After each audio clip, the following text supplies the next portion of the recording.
जब से कहले नौकाई यार के बादे बानी रे कि नेता न कौनो विधायक ह मजनुआ हमार खलनायक ह कि जहिया राइफल लेके कोचिंग पर तोराया जाई मोहम वही दिन गोली मारम बाटे प्यार के कसम हर की हम कलियो प्यार ते कैले खेलवाड़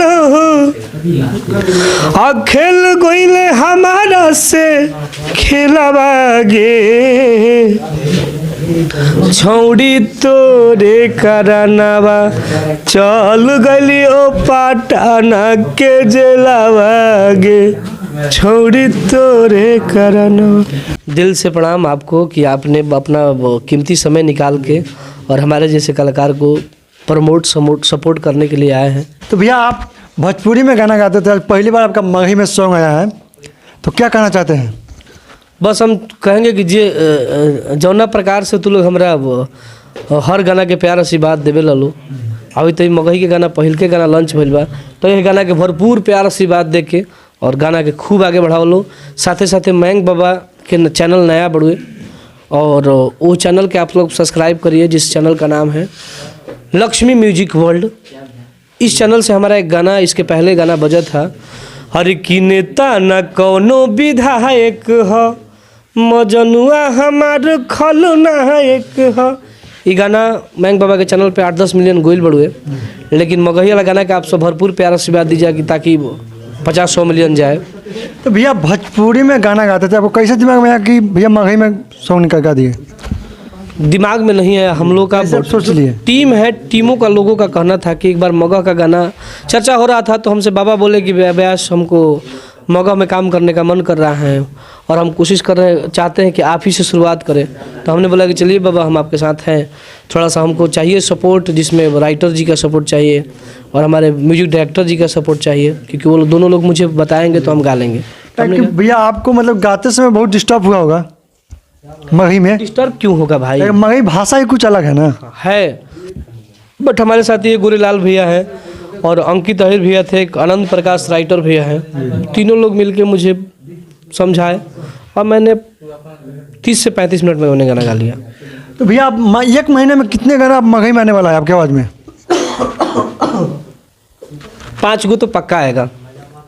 मतलब कि भोजपुरी में 5 गाना कम हो गया? नहीं, 5 गो बढ़ जाएगा। कम कैसे? 5 गो बढ़ जाएगा। तो भैया ये जो गाना आपका आया भैया, तो गाना भैया दुल्हन हो जाए। हर की हम कलियो प्यार ते कैले खेलवाड़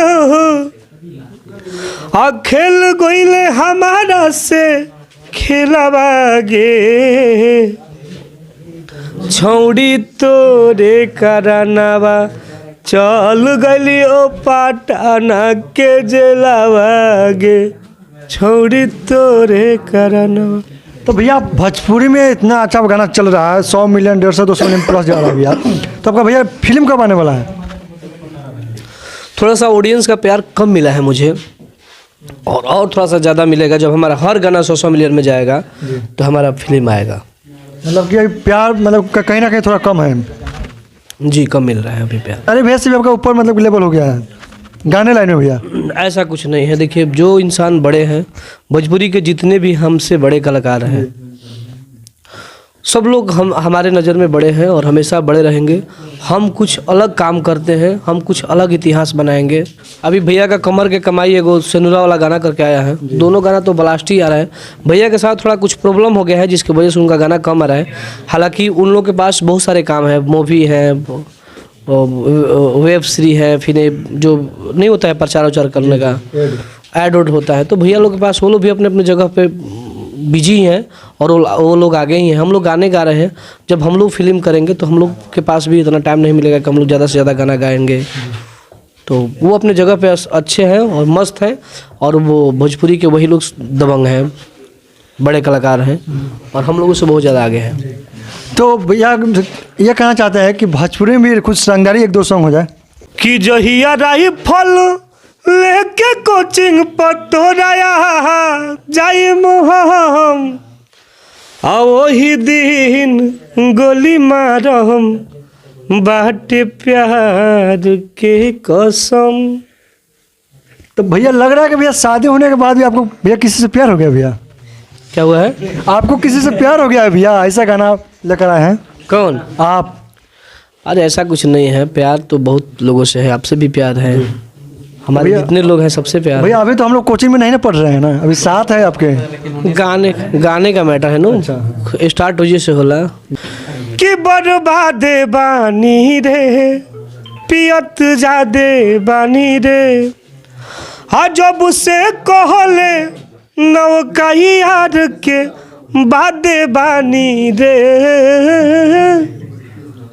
बर्बाद बानी रे पियत जादे बानी रे। एक और गाना मेरा ज़बरदस्त गाना है जिसको मैं बहुत ज़्यादा पसंद करता हूँ कि कतना बड़ाई करी गोरिया हो अजोरिया के चांद लागेलू मन करे ताकत रही तहरे बोरिया हो अजोरिया के चांद लागेलू। हाँ हाँ ये बहुत ज़्यादा गाना वायरल हुआ था भैया। तो भैया का ये गाना मगहे फर्स्ट पर ये गाना आ रहा है जो आ रहा नहीं आ गया है, लक्ष्मी म्यूजिक अवार्ड पर ये गाना आ गया है। तो जाके एक बार जरूर सुनिए इस गाना को, आप बहुत ज़्यादा शेयर कीजिए। जिस तरह आप लोग भोजपुरी में प्यार देते थे भैया को, इसी तरह मगही में प्यार दीजिए। जाते जाते आप क्या कहना चाहते हैं? बस जाते जाते कहेंगे कि भाई को हमारे प्यार आशीर्वाद की ज़रूरत है, हमें भी ज़रूरत है, सारे लोगों को ज़रूरत है जो भी इस लाइन में है, चाहे वो मीडिया से है, चाहे वो राइटर हो, चाहे वो म्यूजिक डायरेक्टर हो, चाहे वो कंपनी ओनर हो, सबको मोहब्बत चाहिए और सबको आप लोग प्यार आशीर्वाद दीजिए। जब तक आप लोग सुनिएगा, जब तक आप लोग देखिएगा, तब तक हमारे जैसे बहुत सारे कलाकार सुपरस्टार होंगे, नॉन स्टार होंगे, फ्लॉप्स होंगे। तो जब तक आप लोग सुनिएगा तब तक हम लोग ठीक रहेंगे। तो चलिए दोस्तों, मिलते हैं नेक्स्ट में। जय हिंद दोस्तों।